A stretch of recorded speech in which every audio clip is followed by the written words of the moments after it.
Hern, like Hern. with an N, Bean. Bean. Okay. I'm sorry. You good? Okay.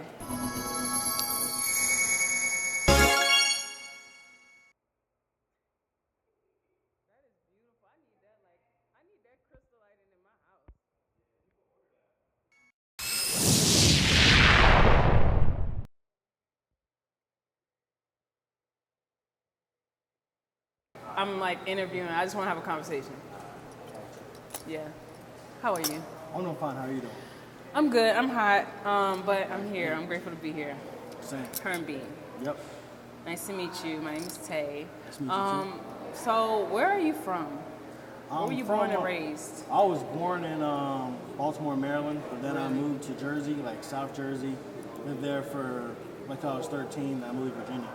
Lived in Charlottesville, and then went to VCU for a little bit. So I've been in Richmond ever since I stopped doing college. Okay, cool. So you've been here for a minute. Yeah, I've been here like at least 10 years now, something like that. Okay, nice. I went to school in Baltimore. I went to Morgan State for a little bit, so. Oh, nice. Okay. Yeah, we got that in common.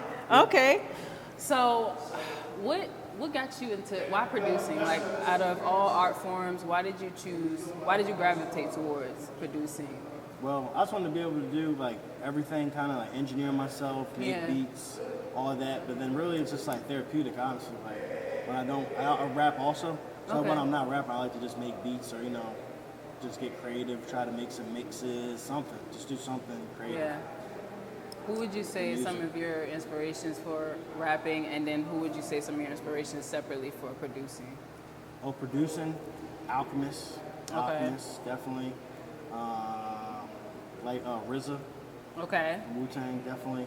Then rapping wise, probably like Earl Sweatshirt. Okay. Mike, Neonte, Sideshow, like the whole, everybody from like 10K Global pretty much. Then, Okay.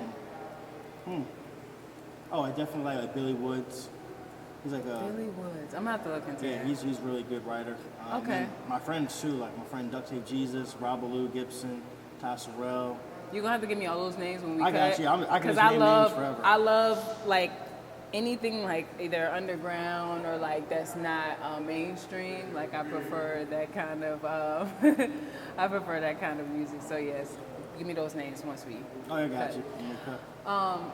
What is something that okay, so when did you start producing? At what age or, like, around what time? Probably, like, 2015 or 16, something like that, if I had to give it a year. But really, I dropped out of VCU twice. Like the first time I dropped out, I'm a college dropout too. So. Oh yeah, it's all good. So I started making beats then. I was like, all right, I really want to do this rap, and then I wanted to learn how to make beats too. I started using Logic Pro. I literally. That's what I have. It's not. Yeah, exactly. And I started using Virtual DJ too, Ableton, trying to learn it all. So. Yeah. Okay. So do you dibble and dabble between like using like how many DAWs at one time would you say you use at once? At the most, probably like two. Two? Okay. I might throw something in my DJ software, then bounce it to like a more realistic, not realistic, but more traditional DAW like Logic or Ableton. Yeah. And just keep going back and forth until I get my finished product or whatever, so I'm happy with whatever I made. And how old are you now?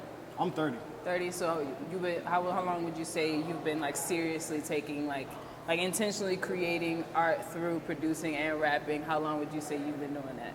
Probably since I was like, seriously, probably 18. Okay, nice. 18, 19-ish. Okay, so you would say you've learned some things along the way. What would you say to someone who may be overthinking just getting started? Like, what piece of advice would you tell someone just to start? What direction would you send them to? I would say really just whatever you have, use that and learn that, master that. Like say it's Fruity Loops, just learn Fruity Loops. Don't worry about people that got Pro Tools or Logic, or if you got Logic, don't worry about the people that got like Studio One or whatever it's whatever Ableton, because it's that kind of expensive. Getting the whole like full Ableton can be like $1,700 or something. Yeah. So just focus on what you got, master that, and then go from there. Okay. Even if it's like Adobe Audition, whatever, just learn that. SP404, MPC. Just focus on you and what you're doing. So would you say for example, take someone like a beginner, right, who has Logic Pro on their computer, and that's all they have. They have very shit equipment, right? Yep, stock Say they sounds, all that. stock sounds. Say they getting too hung up on the drums and they just keep getting stuck because the drums are just not giving what they're supposed to be giving. Yeah. They're not hitting hard enough. And they're like hearing all these people say, well, you need drum kits, you need this, you need that, recommend all these different things. What would you say to someone that's getting stuck maybe on, you know, the hi-hat specifically, or they're getting stuck on a particular part of creating a piece, but they can't get past that point, you know, like to finish it. So what direction would you send someone who's getting stuck on one particular instrument, one particular part? I say watch tutorials, like seek a mentor or something that'll help you better learn the software you're trying to use. Someone that's already doing what you're doing. I think it's easier to learn from a person, but then also we have the internet nowadays, so literally you could just go on YouTube, Google search, you know, hi-hats in Logic Pro X. So I mean, it's that simple. But then plus, try to find somebody that's already doing what you're doing and link up with them if possible. Like say, I have a friend, Don Dubious. He makes a lot of beats in Ableton. I was like, hey, Don, he showed me some things in Ableton. And my homie Ty Sorrell, like I named earlier, he uses Ableton. So I reach out to those guys first and then, you know, do some tutorials.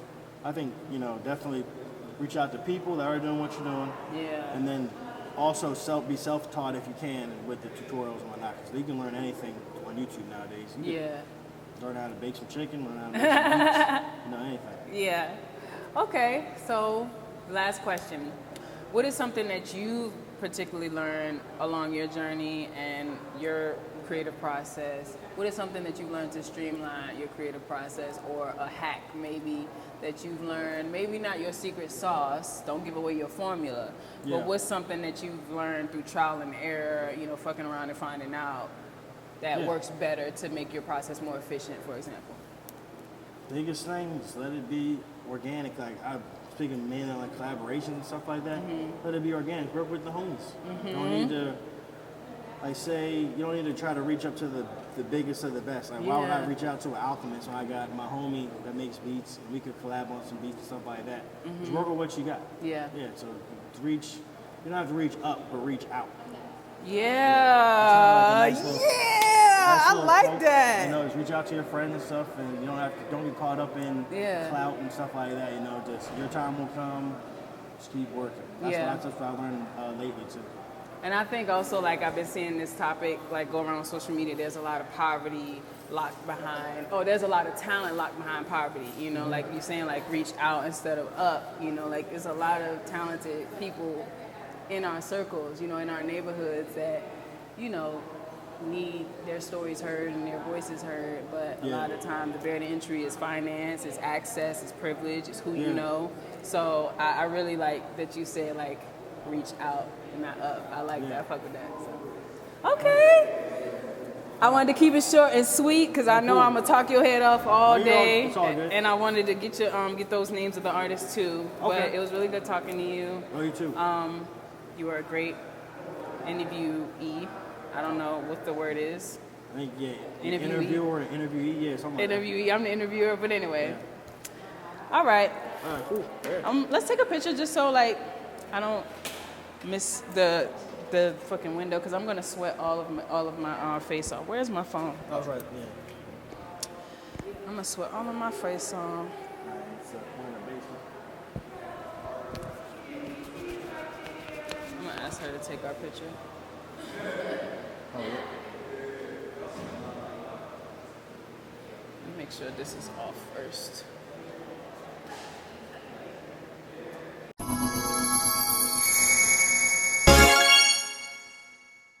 Black Alchemy.